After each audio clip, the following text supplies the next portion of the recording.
আসসালামু আলাইকুম। অবাধ্য প্রেম পর্ব ২। লিখেছেন নন্দিনী নীলা। নিবিড় আমার দিকে তাকিয়ে দাঁত কেলিয়ে দাঁড়িয়ে আছে। আমি হতভম্ব হয়ে দাঁড়িয়ে আছি। এখন এক্স্যাক্টলি আমার কি রিয়াকশন দেওয়া উচিত আমি বুঝতে পারছি না। এতটাই রাগ হচ্ছে যে এই ভেজা শরীরে মনে হয় আমার শরীর গরম হয়ে আসছে, কিন্তু আমি রাগটা প্রকাশ করতে পারছি না। মন চাচ্ছে নিবিড়কে ইচ্ছেমতো আছড়ে দিতে, কিন্তু আদৌ সেটা কি এই দানবটাকে করা সম্ভব? নিবিড় দাঁত কেলে আমার চোখ মেরে চলে গেল শো করে। আমি ওইখানে স্ট্যাচু হয়ে দাঁড়িয়ে রইলাম। দিবা অটোওয়ালা বিস্মিত নজর দেখে আমার দিকে তাকিয়ে বলছে, ভাই দয়া করে আপনি এখান থেকে যান। উনিও বিস্ময় ভরা চোখ আর একবার আমার দিকে তাকিয়ে চলে গেল। দীপা আমার হাত ধরে বলল, তুই ঠিক আছিস ছোঁয়া? আমি রাগে ফুঁসছি। গরম চোখে ওর দিকে তাকাতেই ও বলল, দেখলি তো কি হলো? আজ তোর সাথে আমার আশাটা ভালোই হয়েছে। তাড়াতাড়ি উপরে চল। ওই দেখ রাস্তার লোকজন আমাদের দিকে কিভাবে তাকিয়ে আছে। রাগে আমার চোখ দিয়ে জল চলে এসেছে। দীপা আমার চোখে পানি দেখে হাত ধরে টেনে ভেতরে নিয়ে যেতে যেতে বলল, আরে ইয়ার কাঁদছিস কেন? এত সহজে তুই কেঁদে দেওয়ার মেয়ে না। এই কাজটা একদম ঠিক করিনি নিবিড় ভাই। শুধু রং মাখানো পানি দিয়েই নয়, একদম তোর মুখটা কালো করে দিয়ে গেল। উনি আসলেই খুব বেয়াদব। আমি বললাম, কেন তোর কি আগে ওনাকে খুব ভদ্র বলে মনে হতো? না মানে। দীপা, তুই চলে যা বাসায়। আজকে আমার মন মেজাজ ভালো না। তোকে যে কারণে বাসায় নিয়ে এসেছিলাম আর কিছু আমি করতে পারবো না। আচ্ছা, আজকে থাক, তাও আমি এখন যাব না।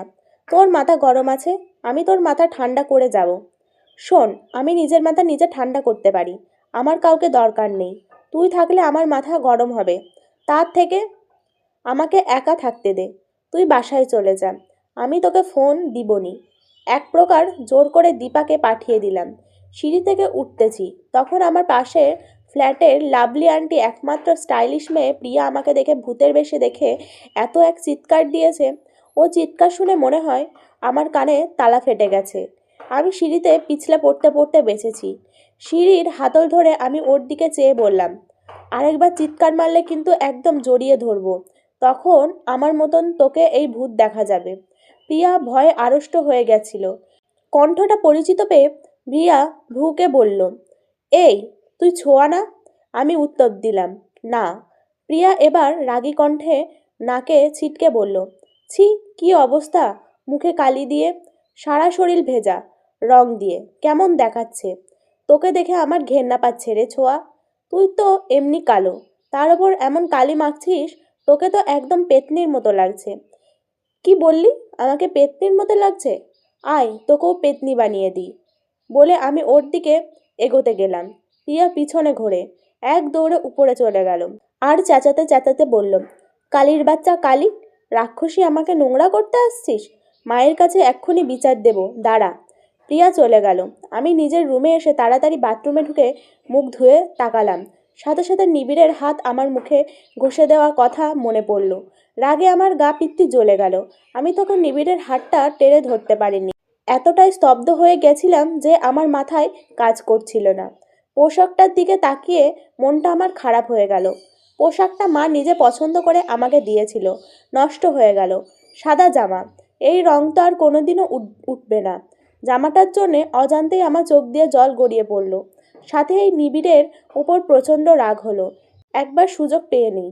পরের দিন ভার্সিটিতে আসতেই দেখা গেল নিবিড়ের গ্যাংদের সাথে সবাই জড়ো হয়ে বসে আছে। আমি মাথা উঁচু করে দেখলাম, ওরা সবাই আমার ডিপার্টমেন্টের সামনে বসে আছে। ডিপার্টমেন্ট ঢুকতে গেলে ওদের কাছ দিয়ে আমাকে ক্রস করতে হবে। আমি কটমট চোখে সবার মাঝখানে বসে থাকা অসভ্য নিবিড়ের দিকে তাকালাম। নিবিড়ও সাথে সাথে আমার দিকে তাকালো, আর সাথে সাথে চোখ থেকে কালো সানগ্লাসটা খুলে আমার দিকে দুষ্টু চোখে তাকালো। আমি জ্বলন্ত দৃষ্টি নিক্ষেপ করতে চোখ মারল।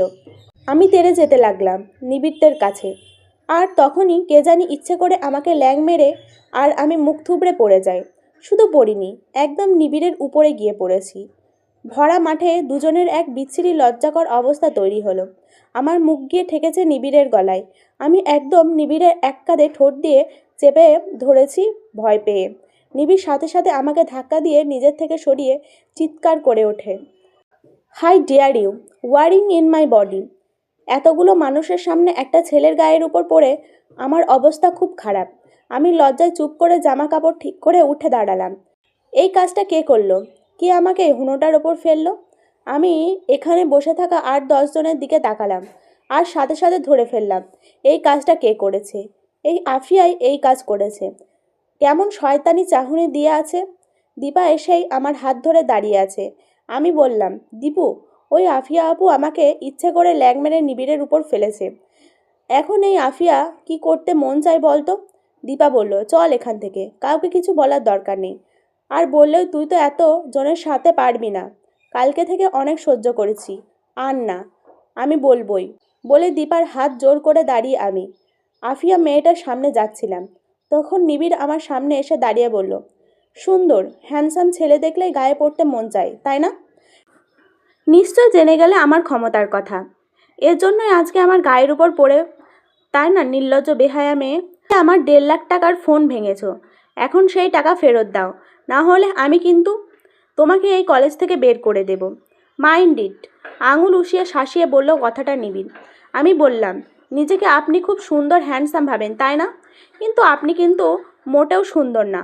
ফার্মের মরগের মতো সরু ধলা। তুমি আমাকে ফার্মের মরগ বললা? ইউ হ্যাভ সার্চ আ বিগ চ্যালেঞ্জ, রাগম্ভীর স্বরে বলল। আমি বললাম, যেটা সত্যি আমি সেটাই বললাম। আর শুনেন, আমার আপনার গায়ে পড়ার এত সব জায়গা নেই। আমি এবারও ইচ্ছে করে আপনার গায়ে পড়িনি। এটা আপনার ফ্রেন্ড সার্কেলের লোক করেছে। তারা আমাকে ইচ্ছে করে ল্যাং মেরেছে, আর আমি তার সামলাতে না পেরে পড়ে গেছি। নিবিড় আমার কথা শুনে হাহা করে হেসে উঠল আর বলল, তুমি আমাকে মিথ্যা একটা এক্সকিউজ দেবে আর আমি বিলিভ করে নেব? ওরা কেউ এমন করবে না। তুমি ইচ্ছে করে পড়েছো, এখন ওদের ফাঁসানোর ট্রাই করছো। আর ওরা এমন কিছু করার কথা ভাববে না, আমাকে অবশ্য জানিয়ে নিত। আমাকে না জানিয়ে ওরা কিছুই করে না। ও আচ্ছা, তার মানে এই ফেলানোর বুদ্ধিটা আপনারই ছিল।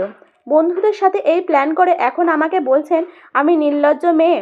সুন্দর ছেলেদের গায়ে পড়ার জন্য সব করেছি, তাই না? আপনি তো আমার ভাবনা থেকেও খারাপ দেখছি। নিজে প্ল্যান করে এখন আমাকে নির্লজ্জ বেহায়া বলছেন। আসলে লুচো মার্কা ছেলে আপনি। আপনার তো চরিত্রে দোষ আছে। বড়লোক বাবার বখাটে ছেলে যাকে বলে। নিজের ক্ষমতায় অপব্যবহার করে আপনি ভার্সিটির সবাইকে নিজের হাতের মুঠোয় করে রেখেছেন, আবার বড় বড় কথা বলতে আসেন। আমি কথা শেষ করতে পারলাম না।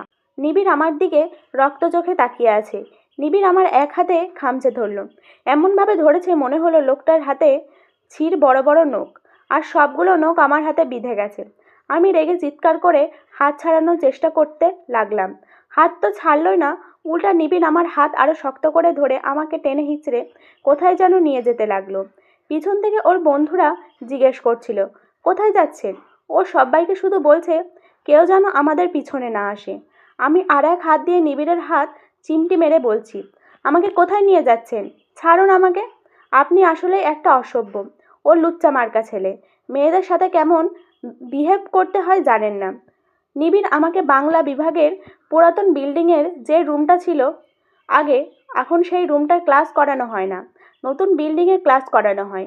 সেই নোংরা রুমে নিয়ে এসে আমাকে ভেতরে ছুঁড়ে মারল, আর নিজে দরজাটা আটকে দিয়ে বলল, কি বলেছিলে? আমার চরিত্রে দোষ আছে? আমি লুচ্চা মার্কা ছেলে? আমি অসভ্য? ওকে, এত কিছু যেহেতু আমার সাথে যুক্ত হয়ে গেছে কিছু না করেই, তাহলে সব কিছু নিজের নামের সাথে আলোচনার জন্য আমাকে কিছু করতে হবে। কিন্তু করেই না হয় এইসব উপাধি নেব। ভয়ে আমি আঁটোসাঁটো হয়ে যাচ্ছি। সারা শরীর অমারে ঘেমে একাকার অবস্থা। আমার হাঁটু থরথরিয়ে কাঁপছে। আমি দাঁড়াতে পারছি না।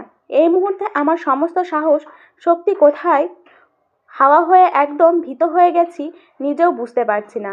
আমি নিজের কাপা হাত উঠিয়ে কপালের ঘাম মুছে নিলাম। তারপর ভয়ার্ত কণ্ঠে বললাম, আপনি আমাকে এখানে নিয়ে এলেন কেন? আপনি কি করতে চান? আজকের ভিডিও এই পর্যন্তই। তোমরা আমার ভিডিও সবার প্রথমে দেখার জন্য আমার চ্যানেলটাকে সাবস্ক্রাইব করো আর লাইক কমেন্ট করো। আল্লাহ হাফেজ।